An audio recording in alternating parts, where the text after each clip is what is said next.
presents Hollywood.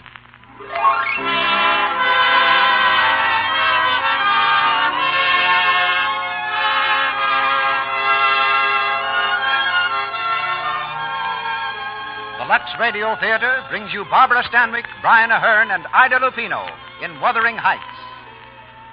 Ladies and gentlemen, your producer, Mr. Cecil B. DeMille.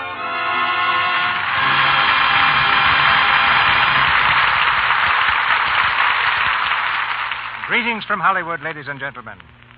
Tonight's play is a powerful, gripping tale, written by a girl whose life was as bleak as the somber Yorkshire moors where the story is laid.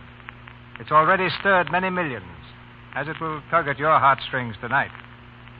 And it's an actual fact that you, our listeners, are producing it, for it was your letters asking for Wuthering Heights that started me in pursuit of it. May I read you one of the many letters requesting Emily Bronte's masterpiece? This letter says, I'm wondering, could you give us Wuthering Heights? If I thought my request could be granted, I should be thrilled to the skies. I think it's one of the greatest love stories that's ever been told, and leaves you with something to think about. Then our fair correspondent adds, with a twinkle in her pen, if Wuthering Heights is staged, I shall use 2 cakes of Lux toilet soap each week instead of 1. It's very gratifying to me that the products behind this theater, Lux toilet soap and Lux Flakes, are of such incomparably high standards that I have no hesitation in asking you to purchase them. And now just a word about how I came to cast tonight's play. The part of Kathy requires great talent in an actress, but above all, it demands sincerity. And that alone was enough to make Barbara Stanwyck our choice. I telephoned Barbara at our ranch to ask if she'd like to do Wuthering Heights, and found she was playing nurse in one of the stables where a blessed event had just taken place. Barbara reported that both mother and son were doing nicely, and gave me a confidential tip that the son looked like a sure winner in the Kentucky Derby of 1942. But of more immediate importance was Barbara's eagerness to do Wuthering Heights. Then we discovered that Brian Ahern had tramped over the Yorkshire moors many times, and that one of his secret ambitions was to play the part of Heathcliff. That solved a very knotty problem, for it's a role that demands rare strength and fire. For the part of Isabella, we selected Ida Lupino, one of Hollywood's rising young dramatic actresses, because she, too, has that emotional power which every character in this play seems to require. From the motion picture cast of Wuthering Heights, we have Sarita Woonton, Douglas Scott, and Rex Downing to play Kathy, Hindley, and Heathcliff as children. Now the players are on the stage, and our drama's about to begin. We raise the curtain on Act 1 of Wuthering Heights, starring Barbara Stanwyck as Kathy, Brian Ahern as Heathcliff, and Ida Lupino as Isabella.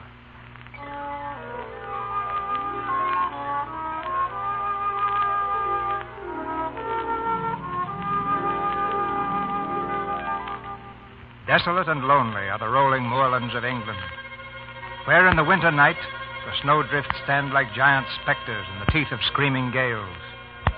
About 100 years ago, a stranger lost his way on such a night. Freezing, blinded, and stumbling, he saw at last the fitful lights of an old manor house, aged and crumbling on the hillside. He knocked desperately at the door. It was opened by a doddering old butler who stood staring at him. Then, without a word, he led the stranger into the musty living room, where, in the dim candlelight, a man and 2 women sat without moving. The man was tall and dark-skinned like a gypsy.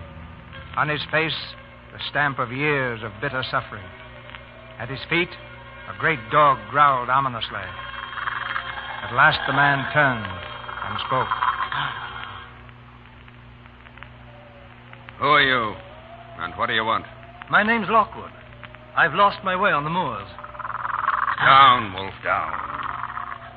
Strangers have no business on the moors at this time of the year. And no business here at any time. But I couldn't find the village. A man could die out there on a night like this. I'm afraid I shall have to presume on your hospitality until morning. Do as you please. I beg your pardon. I don't keep accommodations for visitors. You'll have to sleep with one of the servants. Heathcliff, you can't. He's our guest. Then suppose you attend to his comfort. Ellen, show the gentleman to the guest room, please. The guest room, mistress? Yes, there's no other place. Yes, mistress. This way, sir.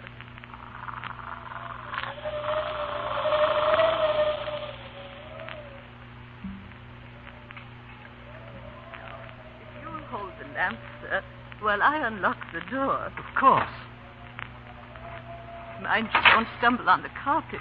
It's about falling to pieces, I'm afraid. You call this the guest chamber? It was once. It's a trifle depressing. May I light a fire? No fire will burn in that grate, sir. The chimney's been clogged for years. Must have been a fine old house once. What's it called? This is Wuthering Heights, sir. And the tall chap downstairs with the piercing eyes. That'll be Master Heathcliff, sir. And the once lovely lady who looks at him with fear. That's his wife, Mistress Isabella.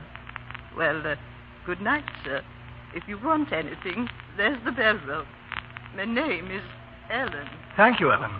Good night. Good Lord. The window, the catch broke in the wind, sir. Stand back. I'll close it.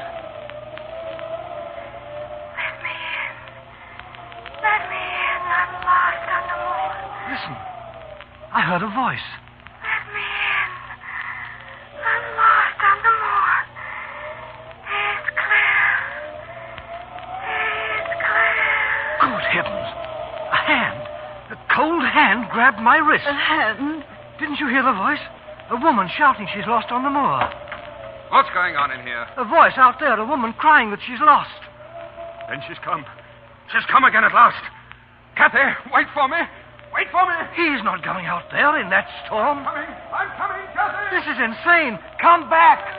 Close the window, sir. But that man out there. Close the window. Am I mad? Why did he go out there? What was that voice? You heard him call her name. It was Kathy. Kathy? Who's she? Kathy is a girl who died. I don't believe in ghosts, if that's what you mean. I don't believe in phantoms sobbing in the night. You don't believe. Perhaps if I told you her story, you'd change your mind about the dead returning. Tell me her story. It all began the time I came to Wuthering Heights as a servant. That was 50 years ago, in 1790. The place was different then, a sweet, well-kept estate. Mr. Earnshaw was master, a fine man who dearly loved his two children, Kathy and Hindley. One day, Mr. Earnshaw returned from Liverpool with a foundling boy he had picked up, a dark, savage-looking gypsy lad with the most dreadful marks of beatings on his back. Mr. Earnshaw called for me the moment. Give him a good scrubbing, Ellen, and put some of Hindley's clothes on him. Yes, sir. Come with me, lad. Don't touch me. Let me alone. Goodness. Now, son, Ellen won't hurt you. You're safe here. No one will ever beat you again, and you'll always have plenty to eat. Papa's home. Papa's Get home. out of my way. Hello, Father. Well, Hindley. Well, Kathy. Papa, who's that boy? Yes. Who is he, Father? Children, this little guest will pay us a visit for a time, as long as he wants a home here. He's dirty. Look at him. Kathy, don't make me ashamed of you. Hindley, he will sleep in your room. In my room? I won't let him. He's a dirty gypsy. That'll do, Hindley. You must learn to share things. Take charge of the lad, Ellen. And what'll his name be, Mr. Earnshaw? His name? Oh, I think we'll call him Heathcliff. Yes, sir. Come, Heathcliff. That dark, brooding boy brought a subtle change to life at Wuthering Heights. The three children seemed to play together well enough, going scamping up over the moors on their ponies and climbing the crags together. But neither Kathy nor Hindley were open and frank anymore. And one day the children fought. Your father gave me this pony. It's mine. Give me that pony, do you hear? Or I'll tell Father how you boasted that you'd turn us out when he died. That's a lie. I never said it. Of course he didn't. He did. He worms his way into everything Father does for us. He'll cheat us out of everything. You never had a father, you gypsy beggar. And you'll never get mine. Hindley, don't hit him. No, don't. Heathcliff, look out. He has a stone. Ooh. There, fancy that'll teach you. Hindley, he's bleeding. Serves him right. Gypsy scum. Heathcliff, are you hurt? He hit me. with that stone. Please, Heathcliff, don't look like that. Why don't you ever cry when you're hurt, like other people? Why should I cry? I'll pay him back someday. I don't care how long I wait. If I can only pay him back. Heathcliff, don't say those things. Come, Heathcliff. Now Hindley's gone, we can have our game at the castle again. I don't feel like playing at the castle. Please. You always smile and laugh when we're there. Come on, Heathcliff. We'll play our game.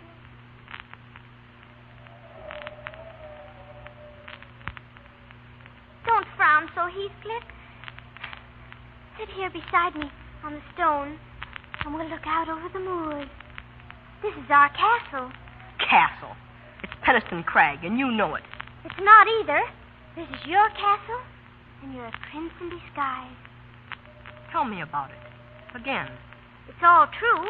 Cross my heart. Your father was Emperor of China, and your mother, a Queen of India. You were kidnapped by wicked sailors and brought to England. Don't make fun of me, Kathy. I'm not making fun of you. You're a really and truly prince, and I'm your slave. You're not my slave. You're my queen, Kathy. And you'll always be my queen. Nobody else will make you his queen. You hear? Yes, Heathcliff. Your queen. And that's the way they grew up, wild and free, roaming the moors together. But Hindley grew more and more jealous. Kathy was 18 and Hindley past 21 when Mr. Earnshaw died. Good man. He never saw the evil of life and had raised Heathcliff like his own son. But on the very day of his funeral... You're not going into that room to look at my father's body. Why? He loved me more than he did you? He's past your wheedling now. I'm master of Wuthering Heights. If you want to stay here, we've need for a stable boy. A stable boy? That, or get out. And that's what he became. Heathcliff, who had lived under this roof as one of the family, was a stable boy. Well, give me a hand up to my saddle. Very well. Sir, you gypsy beggar. How many times must I tell you? Sir? That's better. By the time I come back in the morning, I want these stables scrubbed. Scrubbed, you understand? And if they're not, I'll thrash you till my arm drops.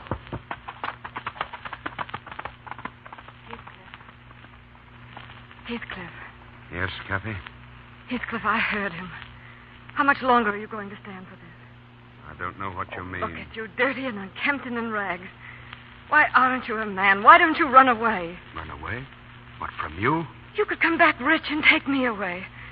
Why aren't you a prince like we said long ago? Why can't you rescue me, Heathcliff?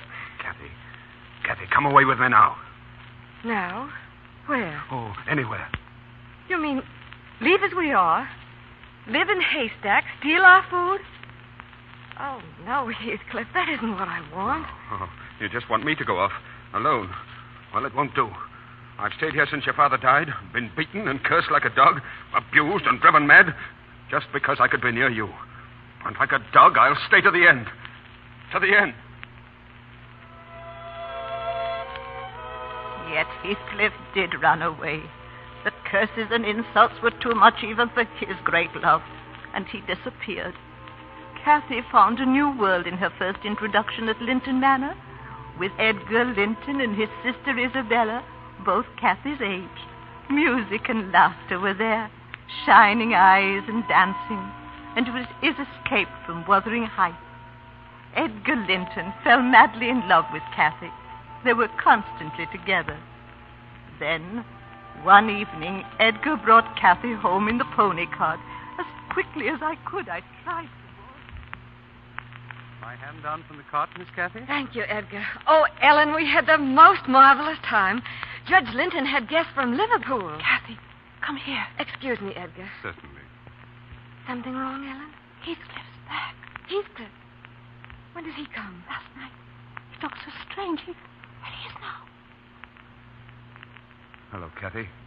Heathcliff. You said you'd stay away until... Why were you gone so long? I didn't expect to find you here. Why were you gone so long? Because I've met the Lintons. Because I was at their house.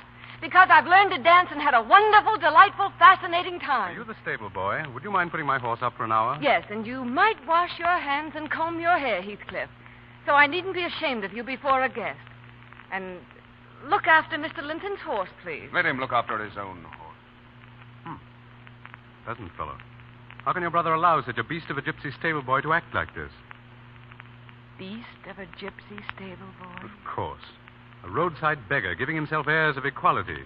What do you know about Heathcliff? Judging from this performance, all I need to know. He was my friend long before you. That blackguard? Blackguard and all. He belongs under our roof, and you'll speak well of him or get out. Kathy, are you out of your senses? Get out, I said, or stop calling those I love names. Those you love. That stable boy? Yes. Kathy, do you realize what you're saying? I'm saying I hate you. I hate the look of that milk-white face. I hate the touch of your soft, foolish hands. Some of that gypsy's evil soul has got into you, I think. Yes. Some of that beggar's dirt is on you. Yes, now get out. Get out, Kathy, get out. Kathy, please, come back. Kathy. Oh, Ellen, where is he? Where's Heathcliff? Tell me. He's across the moors, towards Penistone Crag. Heathcliff.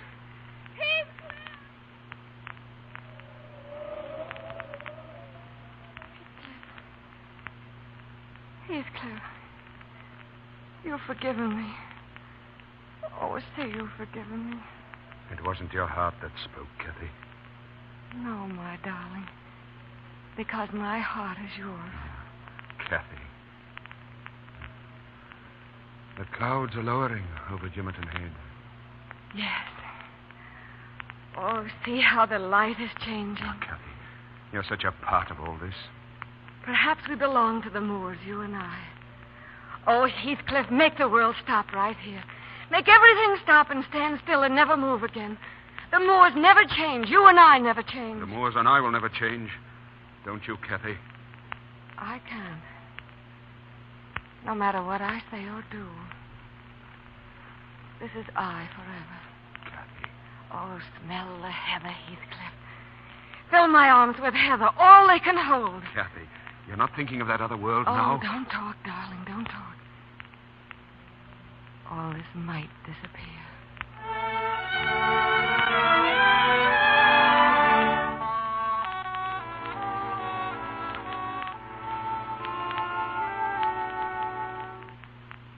Ellen, hurry, please. My hair's not nearly done yet. What's the matter? Supposing you're not ready when young Mr. Linton gets here. Any young man who'll come sniveling back after the way you treated him. But I sent my apologies to him, didn't I? Of course he'll come. Kathy, I can't believe this change in you. Just yesterday, it seems you were just a stupid, harum-scarum child with dirty hands and a willful heart. That's my other nature, Ellen. I still have it. It used to fly around wild. But now I can coax it into a cage whenever I want to. Heathcliff, since when are you in the habit of entering my room? I want to talk to you. Get out, Ellen. I will not. I take orders. Get out. Now that we're so happily alone, may I know to what I owe this great honor? He's coming here again. Who? You know who I mean. That stupid fop, Linton. You're unbearable. Utterly unbearable. Why are you dressed in silk? Because gentlefolk dress for dinner. And why are you trying to win his puling flattery? I'm not a child anymore. You can't talk to me that way. I'm not talking to a child. I'm talking to Kathy. My Kathy. Oh. I'm your Kathy. Yes. Am I to take orders from you, a dirty stable boy? Allow you to select what dresses I shall wear and bow humbly to your horrible, wretched tempers? Kathy, where's your heart? You had your chance to be something else. You left here once. Oh, why didn't you stay away? Now let me alone. That's right. The dirty stable boy can't come near you lest he soil your dress. But who soils your heart? Who turns you into a cheap, vain, ambitious fool? Linton does. You let yourself be loved by him because you want to be a fine lady. Because it pleases your stupid, greedy vanity. Stop it! Thief or beggar is all you were born to be. Kneeling beside the road begging for favors, not earning them, but whimpering for them with dirty hands. I see. All I am to you now is a pair of dirty hands. Well, have them then. Oh. Have them where they belong. How dare you? How dare you? No. It doesn't help to strike you.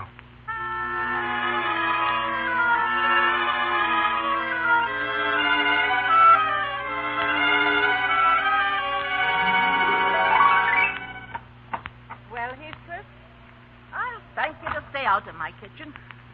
Is Kathy still with him? Yes, she is. What's the matter with you? What are you staring at? I want to crawl to her feet, whimper to be forgiven for loving her, for needing her more than my own life, for belonging to her more than my own soul. I want to beg for a smile. I don't care if she loves Linton or whom she loves. If only she'll look at me and say my name. Oh, Heathcliff, you... Ellen! Coming out. Get out, Heathcliff. I'll wait outside the door. No, you can't. I want to be where I can see her and hear her. Heathcliff. Ellen, where are you? Oh, here you are. Yes, Miss Kathy. Has Mr. Linton gone? He just left. Oh, Ellen, I've some wonderful news Well, for the you. kitchen's no place for that dress. Come inside. No, listen. Edgar has asked me to marry What him. did you say? Well, I'm to give him my answer tomorrow. Kathy, do you love him? Of course. Why? Now, isn't that a silly question? Because he's handsome and pleasant to be with. Not enough. Well, then, because he'll be rich someday. And I'll be the finest lady in the county. Oh, Ellen, it would be heaven to escape from here. What about Heathcliff? Heathcliff. Ellen, you know he gets worse every day. It would degrade me to marry him. I wish he'd never come back. What was that? I think... Oh, nothing. The wind, perhaps.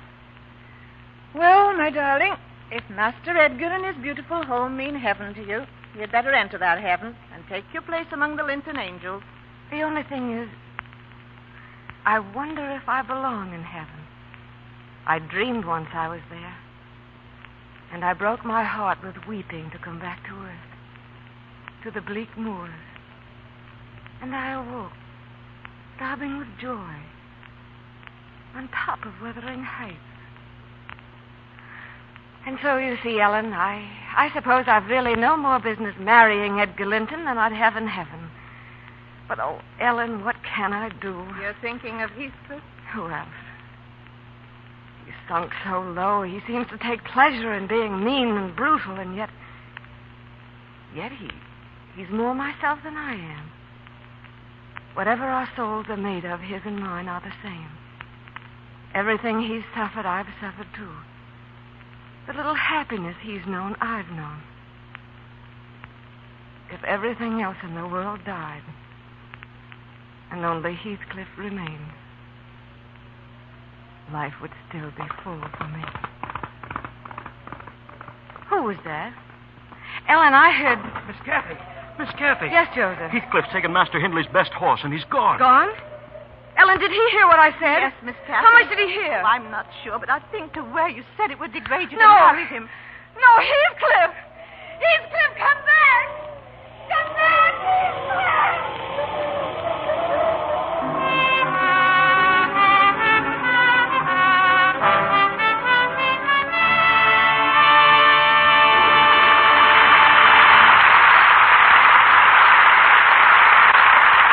Curtain falls on the first act of Wuthering Heights. Stormy conflict and adventure lie ahead for Kathy and Heathcliff in the second act of our play. But this is intermission time, and Mr. Ruick is going to tell you a little story that he told me at rehearsal yesterday. Ladies and gentlemen, in this brief intermission before our stars, Barbara Stanwyck, Brian Ahern, and Ida Lupino, return in Act 2 of Wuthering Heights, I should like to say a word about the product which brings you tonight's play, Lux Toilet Soap. I just want to tell you what a lovely and intelligent lady, whom I know here in Hollywood, said to me the other day. She knows that I talk to the Lux Radio Theater audience each Monday night, and we chatted about the program for a while. Then she said something I'd like to pass on to you. She told me that she thought I ought to tell our women listeners of her own experience with Lux Toilet Soap. You'll be interested to know that the lady in question was Joan Bennett. She said, I think you could be even more emphatic than you are about your soap. Here's what I mean. For example, some years ago, I used to buy an expensive soap. Then I found Lux Toilet Soap in a neighboring star's dressing room and tried it. I liked it better than the soap I'd been using. It seemed milder, gentler, and it agreed with my skin. Well, since then, I've been one of your most enthusiastic users. And here's what seems to me so marvelous. For a few pennies, literally, I get a beautifully made, subtly perfumed complexion soap that I like better than the very expensive one. Why don't you tell women what a bargain Lux soap is? It is interesting to realize that for a few pennies, any woman can buy the very same soap that the lovely screen stars use, 9 out of 10 of them, to help keep their complexions lovely. I'm sure I don't need to remind the women in our audience that taking care of your complexion, making the most of your looks, pays rich dividends in the admiration and love of those around you and in bringing you romance and keeping it. No woman ever quite outgrows the longing for romance, the need for it. No woman ever grows tired of hearing the lovely things that loveliness makes people say. There's a song you may remember that says the kind of things I mean exceptionally well. If there is someone lovelier than you, then I am blind, a man without a mind. If there is someone lovelier than you. But no, I am not blind. My eyes have traveled everywhere in hope that I might find a creature half so fair. If there is someone lovelier than you. My, oh, that's beautiful. Such beauty comes it through. Our producer, Mr. DeMille. Act 2 of Wuthering Heights, starring Barbara Stanwyck as Kathy, Brian Ahern as Heathcliff, and Ida Lupino as Isabella.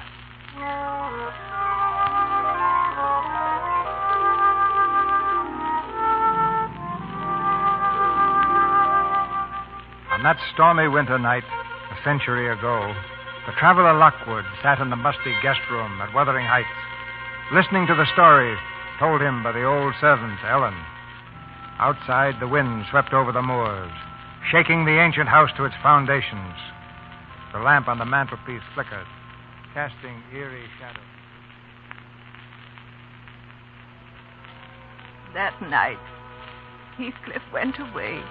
Kathy ran far across the moors after him in the bitter cold, calling his name into the wind. Hours later in the morning, Edgar Linton found her, half frozen in her silken party dress, unconscious on the crag the children used to call the castle. For weeks after she was ill, the Lintons took her to their manor house, and I was glad. For day by day, the strange influence that Heathcliff had had upon Kathy wore off, and she was happy with him. Why can't you remain here forever, Kathy? Oh, Edgar, you and your sister, you've been too kind to me already. If I can make you happy by just being kind, that should be enough for me. After all, what else can I give you? What else? You've given me a great deal else, Edgar. You've given me your own self, your strength. My strength? You'd understand if you really knew what my life was before. It was like the moors, endless and desolate. And I was lost in them, calling for someone in the darkness to save me, and nobody answered. I couldn't even see the trace of a path. I was so frightened, so terribly alone. And suddenly you were there, Edgar. You held out your hand and led me back to a way of living I thought I'd lost forever. What you said long ago is true. There was a curse on me. It kept me from being myself, or at least what I wanted to be. And that kept me from living in heaven. There. Do you understand now? Kathy, my darling, let me take care of you forever. Let me guard you and love you always. Would you? Would you love me always? Always, Kathy. Then let's be married, Edgar. Quickly. Quickly. If the Linton home had seemed heaven to me before, I don't know what to call it after she became its mistress. The only one who did not seem completely happy was Edgar's sister, Isabella. A year or two after the marriage, the three of them sat in the drawing room, Edgar reading, Isabella playing the spinet, Kathy quietly doing petty points, when the door knocker sounded. When I saw who it was, I went back into the drawing room. Well, what's the matter? Mistress Kathy, Heathcliff. Let's come back. Heathcliff. Tell him I'm not at home, Ellen. Not at home, darling. To whom? It's Heathcliff. Heathcliff? Well, does he seem the same, Ellen? No, sir. I hardly recognize him. Fine clothes. He seems quite the gentleman. Don't prattle, Ellen. I said I didn't wish to see him. Oh, nonsense, Kathy. It's been a long time. Bygones must be bygones. Oh, yes, let us see some kind of caller. Show him in, Ellen. Yes, sir. Edgar, this is a mistake. Why, Kathy, your hands are trembling. Are they? The past is dead, dear. Don't hesitate to smile and be nice to him, because I'll understand it's my wife who loves me who smiles. Thank you, Edgar. You always understand. Mr. Heathcliff. Come in. Hello, Kathy. How are you, Heathcliff? Have you met my sister Isabella? Oh, I'm sorry. How do you do, Miss Linton? We are glad to see a guest, sir. Thank you. Well, Heathcliff, I must say I've never seen such a complete change in a man. You seem to have prospered. You must have gone to America. I did. We wondered where you went. You must have found at least a gold mine. No, I merely remembered that my father was an emperor of China, and my mother a queen of India. I beg your pardon? So I claimed my inheritance. Kathy will understand. It's an old joke between us. I see. Are you staying long in the neighborhood? I'm staying the rest of my life. Really? I've just bought the horses, the cattle, and the moors belonging to the estate known as Wuthering Heights. No! You mean Kathy's brother Hindley sold out? Yes. But he doesn't know it yet. I imagine it'll be a shock when Hindley discovers that his gambling and drinking debts were paid up for him by his former stable boy. Heathcliff, you can't have done that. That's as underhanded a piece of work as I've ever heard of. If I'd known that his holdings were being stolen by a stranger... I remind you, Mr. Edgar Linton, that I am not a stranger. I'm merely a neighbor. So now, I'll say good night. Wait, Heathcliff. Well? I want you to know that we sometimes have friends who come here as guests. Edgar and I. You're welcome to come, too. But not with the old scowl on your face or the old bitterness in your heart. Thank you, my old friend Kathy, for the warning. Oh, I just remembered I forgot to congratulate you on your marriage. I've often thought about it, I can assure you. May I now express my delight? Good night. Edgar, I think you behaved abominably. What? And you too, Kathy. What in thunder do you mean? You could at least have been civil. You dismissed him as if he'd been a servant. Well, do you consider him anything else? Yes, I find he's grown fascinating and distinguished. Really, Isabella, I hope I misunderstand. Well, you don't. We see all too few people. And I, for one, shan't be rude, if he ever calls again. Edgar, I greatly dread what the future will bring. Oh, nonsense, darling. I tell you, the past is dead.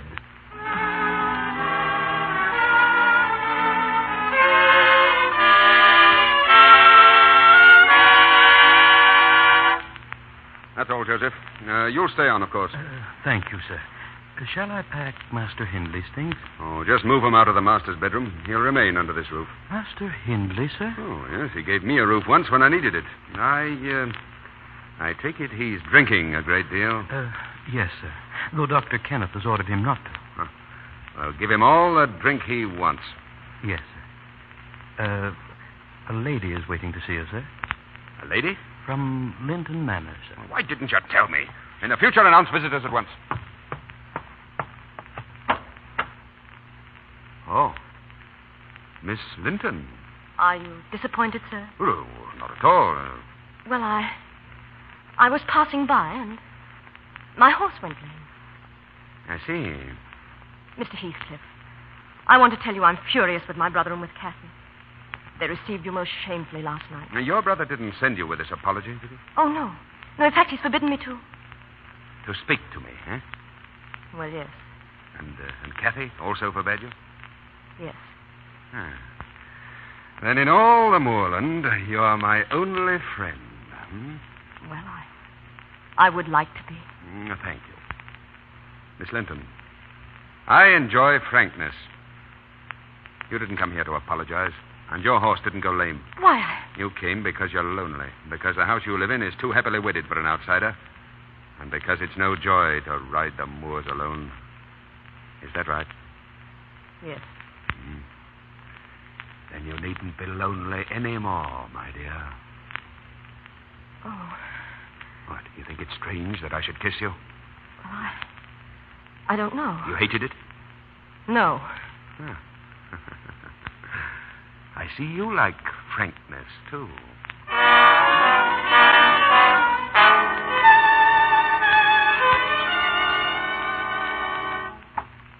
Oh, come in, Kathy. Wasn't it a lovely dance tonight? Though I think you could have been more gracious to my guest. Isabella, may I speak to you for a moment? Well, You behaved disgracefully. how may I ask? It was bad enough asking Heathcliff here without consulting us or preparing You'd us. have forbidden me. But to make a spectacle of yourself, to throw yourself at him the way you did. Well, nobody else would pay attention to him. You refused to dance with him. I had to dance every dance as a result. Oh, you fool. You vain little fool. Really, Kathy, I'm going to open your eyes, Isabella. He's using you. Using you to be near me. To smile at me behind your back. To stare at me until our guests fear his murderous gypsy look. To try to rouse something in my heart that's dead. And I'll not let you help him any longer. So that's what you mean. It's you who are vain and foolish, Kathy. Heathcliff's in love with me. It's a lie. It's not a lie. He told me so. He's kissed me. He's... Yes, kissed me. Held me in his arms. Told me he loves me. Oh. I'm going to your brother. Yes, go to Edgar. Tell him Heathcliff asked me to marry him. And that I've said yes. You hear? Yes. You can't. He's not a man. He's something horrible and dark to live with. I know why you say these things. Because you love him. How dare you say that? Yes, you do love him. You're mad with pain and jealousy at the thought of my marrying him. Because you want him to pine for you, dream of you, die for you, while you're safe as the lovely Mrs. Edgar Linton. You won't have him happy. You want to hurt him, destroy him. But I want to make him happy. And I will. You hear? I will.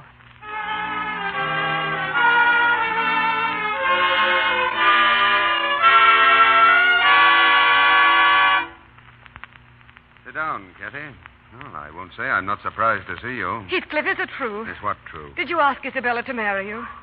Oh, Heathcliff, you mustn't do this villainous thing. She's never harmed you. No, but you've harmed Then me. punish me. And that's what I intend to do. Well, I don't understand. Every moment I hold her in my arms, when I kiss her, when I promise her life and happiness, you'll be punished. You'd marry her to do that? Yes, to teach you the ways of pain and the hell that I'm in. Oh, Heathcliff, you can't. If there's anything human left in you, don't make me a partner to this crime. It's mad, it's stupid. If your heart were only stronger than your dull care for the world and its conventions, I'd live silent and content in your shadow, begging for an occasional word or thought as I used to do. But no! You had to destroy me with that weakness you call virtue. You had to keep me tormented with that cruelty you think so pious. How have I been cruel? You wish to be known as the finest lady in the county. You wanted your luxury and your light. And at the same time, you wanted to keep me your despairing lover. Well, now that I am returned, had you given me the smile of love, I might have been content. But you needn't think of me now as your despairing and foolish lover. You can think of me as Isabella's husband. And be glad for my happiness. As I am for yours.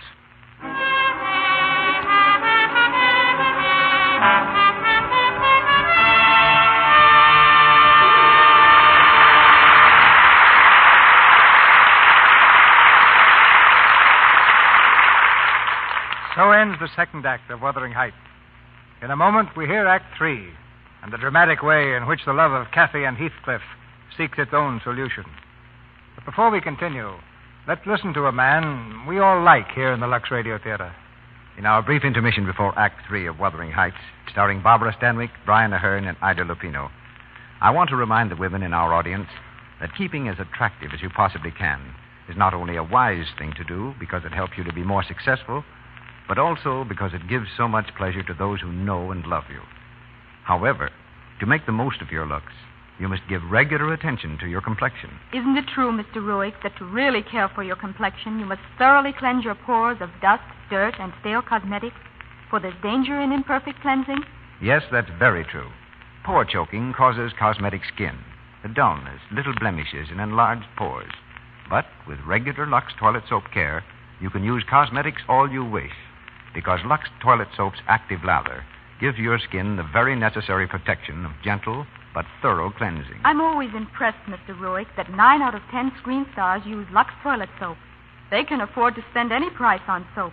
Yet almost all of them use Lux toilet soap.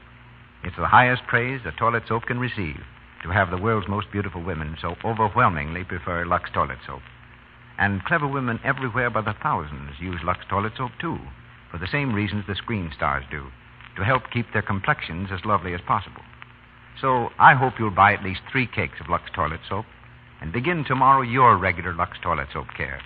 I promise you that before the 3 cakes have been used, you'll thank me. We pause now for station identification. This is the Columbia Broadcasting System.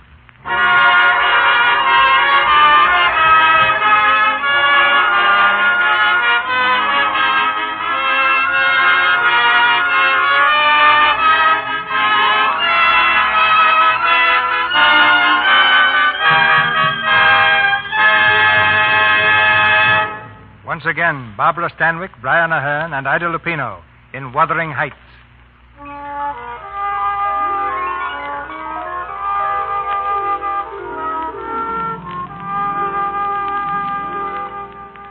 the crumbling house on Wuthering Heights 100 years ago, the candle burns low in the dreary guest room.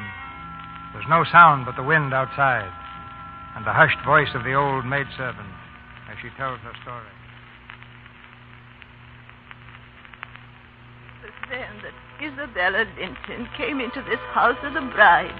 Yes, Heathcliff married her out of revenge. The same revenge that made him keep Hindley here. A staggering, broken fool, slowly drinking himself into the grave. Isabella learned the reason for her marriage to Heathcliff, but she was powerless to do anything. Then one day, Dr. Kenneth, an old friend, came to see her. He had come that morning from Linton Manor. Isabella, go back where you belong, to Edgar's house. Edgar disowned me, Dr. Kenneth. I know, but he needs you now. Kathy's gravely ill. Really? Didn't you know? It's a matter of days now, perhaps hours. She can't be dying. Fever, inflammation of the lungs, this intense cold, and something else. Something else? I'd call it the will to die. If Kathy dies, I might begin to live. Isabella. Begin to live. Ha! In this house with Heathcliff, nothing can live. No, Hindley. Nothing but hate. Goodbye. So you think you'll begin to live when Kathy dies? You won't. Oh, Hindley, what is it? This house. I can feel the hate within it like a crushing weight. Of course you can. And you. He hates you even more than he does me. Stop it! He loathes you. Every time you kiss him, his heart breaks with rage that it's not Kathy. Isabella, why don't you do what I've been too weak to do? Kill him. Don't talk to me. Get away! While there's still time to save your immortal soul. Well, Hindley. Remarkable. Heathcliff. Really, Hindley, the first coherent speech I've heard from you in weeks. Heathcliff, please don't. I tried to stop him. Thank you, my dear wife. Your loyalty is touching. Your curses will come home to feed on your own heart. Every agony you've given will return. Laugh now, Heathcliff. There's no laughter in hell. Heathcliff, why do you have him here? I can't breathe with him in this house. Oh, existence would be so much less without my boyhood friend under my roof. Oh, Heathcliff, you poison yourself with paying him back what he gave you. Send him away, and love will come to this house. Kiss me, Heathcliff. Tell me you love me. Tell me, darling. Why isn't there the smell of heather in your hair? Heathcliff, let me come near you, please. You're not as black and horrible as they say. It's just you're full of pain, all twisted inside. I can make you happy, my darling. Let me, please. You'll never regret letting me try. I'll be your slave. I'll bring life to you. Life and sunshine and freshness. Put your arms around me. Look into my eyes. Your eyes are empty, like Linton's. They aren't empty. If you'll only look deeper, Heathcliff. Look at me. I'm pretty. I'm a woman. Let your heart see me. Just once. It's no use. Why did God give me life? What is it but hunger and pain? A naked runner in a storm of spears. Mistress Isabella. Ellen. What do you want here, Ellen? I've come from Linton Manor to speak to Mistress Isabella. You'll do so in front of me. Her brother's asking that she come home for a visit. So he's lost some of his pride, has he? Well, there's none gone in this house. Please, Mistress Isabella, He needs you. Needs her? Now, what is this, Ellen? Why does he need her? Let go of me. Kathy's ill. Yes, She's dying. Tell me the truth. yes. She's dying. Joseph! You're not going, Heathcliff. Yes, Master, he's Saddle my horse at once. No, she belongs to Edgar. She belongs to me. If she's dying, let her die in his arms where she belongs. Let her die. Let her die. Now, who speaks of hate? Get out of my way. Heathcliff! No!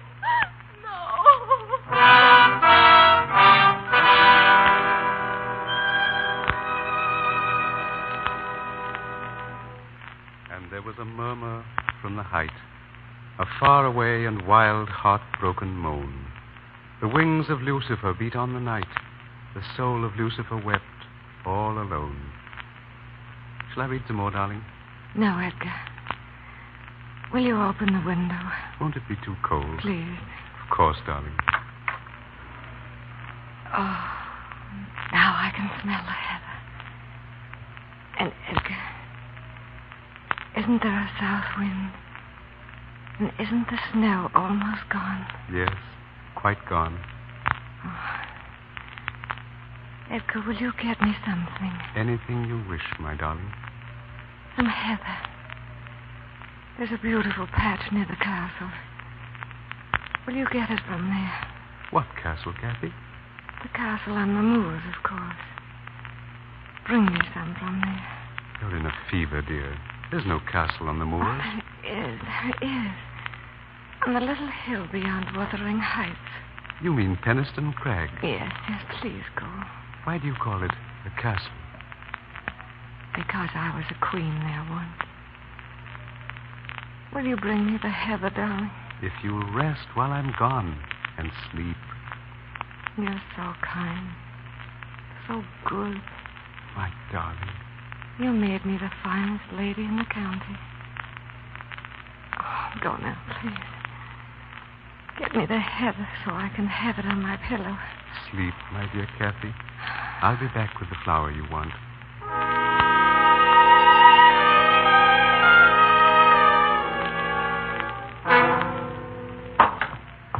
Where is she? Where's Kathy? She's not to be disturbed, sir. Master Edgar's gone for the doctor. Get out of my way.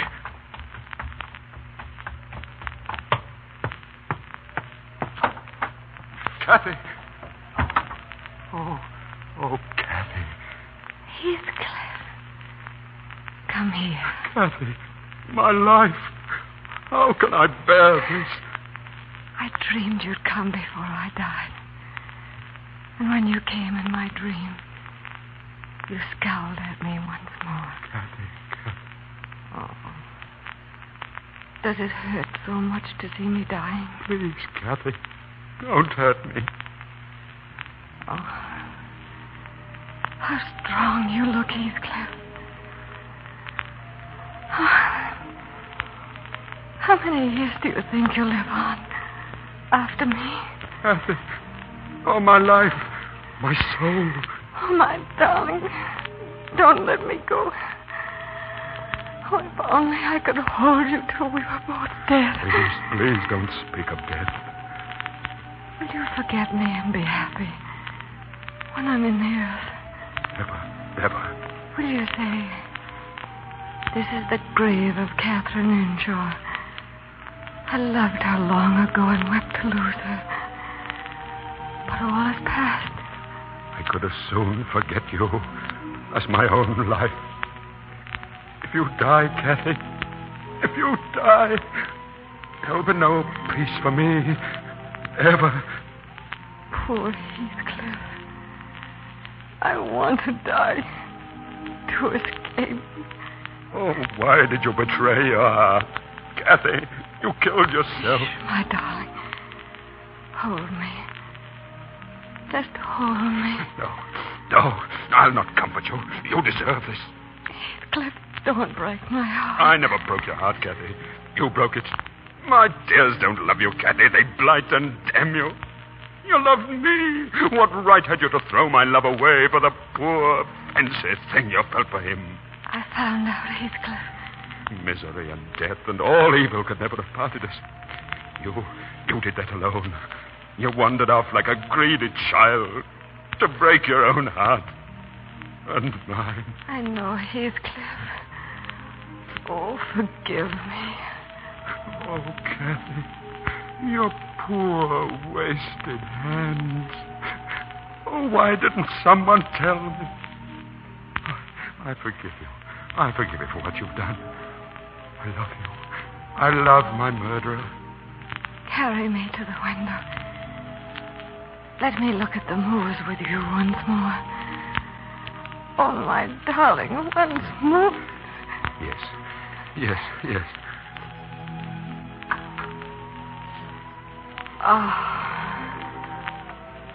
how lovely the sky looks. And over there is our castle. Remember?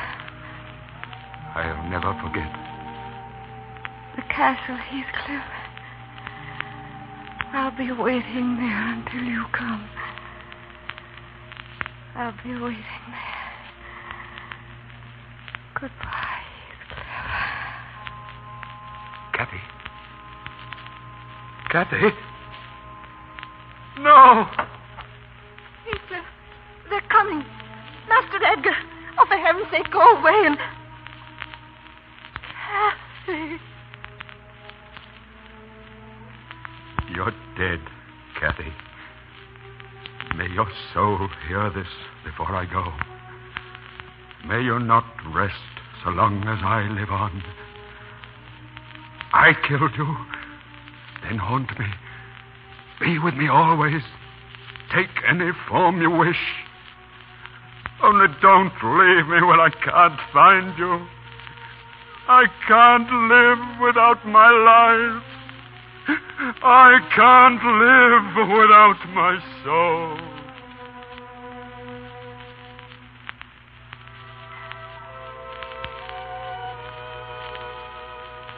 And though that was 20 years ago, I can still hear and see that wild hour, with poor Heathcliff holding the dead body of his beloved, crying out to Kathy's soul to haunt and torment him till he died.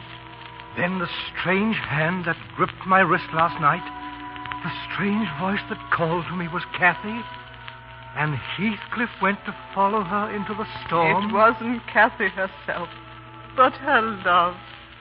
Kathy's love, stronger than time, sobbing for its unlived days. Who's there? Dr. Kenneth, open the door. Dr. Kenneth, what's the matter? I was just crossing the moor on my way home. Did you see Heathcliff? Yes. I saw him from my carriage. He was wandering through the snow with a woman. A woman, you say? A young woman, she seemed, and as mad as himself. They were walking through the storm with their arms about each other. I shouted at them, but they didn't hear. I was nearly up to them when of a sudden my horse reared and plunged. And then I found him, alone, lying in the snow. Heathcliff was dead. Dead? Was it by the castle? By the Penistone Crag? Yes. However did you know?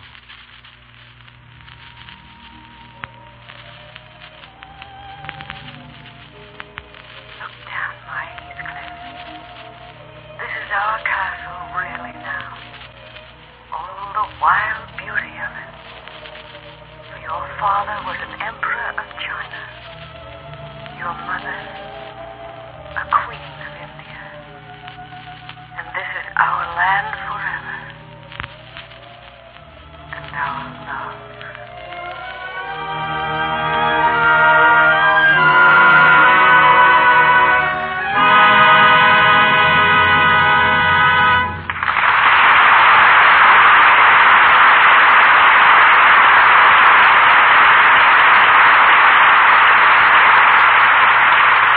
Storm and passion of Wuthering Heights fade into the dimness of 100 years ago.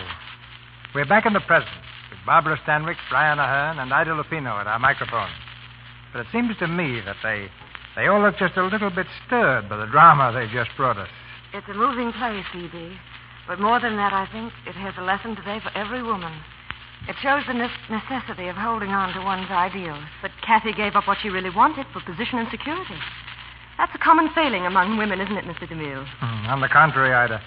I think women are less likely than men to sidetrack their ideals. Well, whatever Kathy's faults, she was one of the most real characters I've ever come across. Yes. If you know the story of Wuthering Heights, I imagine it'd be pretty easy to hear the voices of Kathy and Heathcliff out on those moorlands when the winds begin to howl. What about it, Brian? You've been there. Well, that wind is one of the weirdest sounds I've ever heard. It's no place to be at night.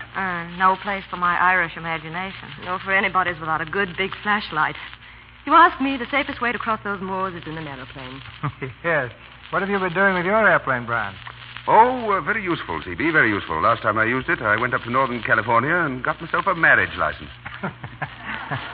Yeah, that's right. You've taken on a co-pilot. Congratulations and happy landing. Thanks. Perhaps my co-pilot and I can take you for a ride sometime. Or how about you taking us? Yes, you're a pilot, too, aren't you, CB? Yeah.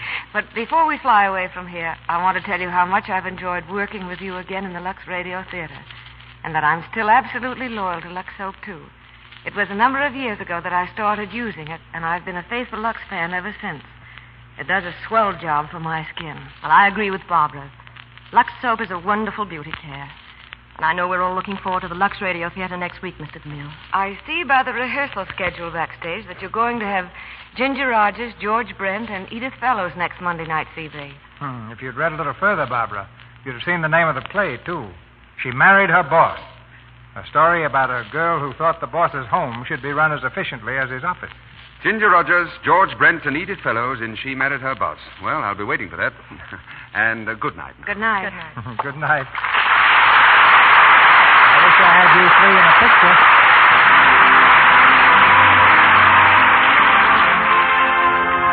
Our sponsors, the makers of Lux Toilet Soap, join me in inviting you to be with us again next Monday night when the Lux Radio Theater stars Ginger Rogers and George Brent with Edith Fellows in She Married Her Boss.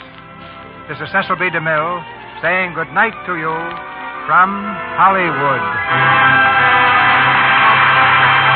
This is Melville Roy asking you to be sure to listen to the Lux daytime radio program, The Life and Love of Dr. Susan. This human and gripping story of a young, attractive woman doctor is brought to you every afternoon, Monday through Friday. For the time and station, see your newspaper. The Life and Love of Dr. Susan comes to you in addition to the Lux Radio Theater. Also heard in tonight's play were Thomas Freeburn Smith as Edgar Linton, Kemble Cooper as Hindley, Marga Ann Dighton as Ellen. Barbara Stanwyck's current film is the Columbia picture Golden Boy. Brian Ahern will be seen next on the screen in the RKO production Vigil in the Night. Ida Lupino's latest picture is Paramount Studios' The Light That Failed. Louis Silvers is from 20th Century Fox, where he directed music for The Rains Came. Here is important news for those of you who live in communities not operating on daylight saving time.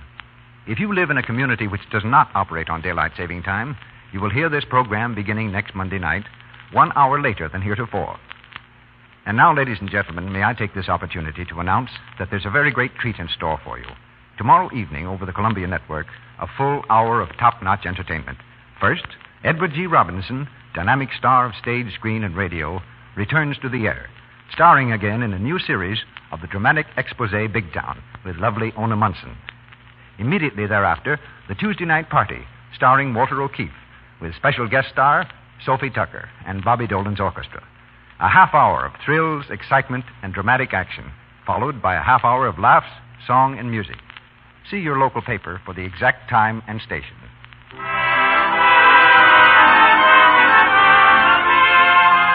Melville Roy speaking. This